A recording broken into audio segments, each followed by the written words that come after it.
Biasanya orang akan salahkan takdir, tapi untuk this issue kita boleh salahkan smoker-smoker dekat luar sana, sebab dia orang memang patut dipersalahkan pun.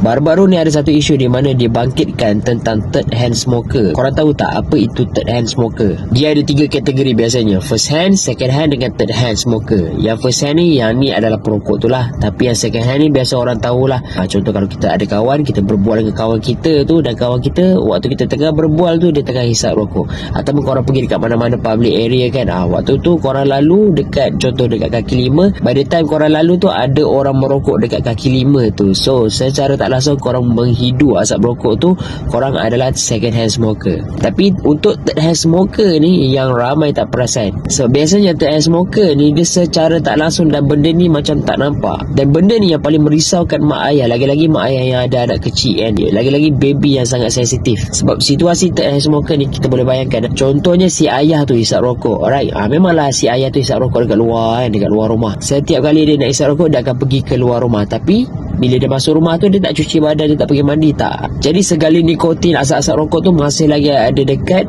area badan dia, dekat baju, dekat muka dan sebagainya. Asap rokok tu ada. Jadi bila dia pegang baby tu, secara tak langsung nikotin yang ada pada tubuh dia tu, baju dia, pakaian dia, semuanya tu akan meresap masuk ke dalam kulit. Jadi kat situ kita boleh detect lah, jadi anak tu dapat penyakit asma ke dan sebagainya akibat daripada menjadi third hand smoker tu lah. Jadi dekat sini persoalannya, macam mana kita nak bagi tu dekat perokok-perokok dekat luar sana tentang benda ni. Dan bagi korang yang merokok tu, korang tahu tak benda ni, ataupun korang buat-buat tak tahu? Sekian daripada saya, Aminuddin, Takaful Advisor anda.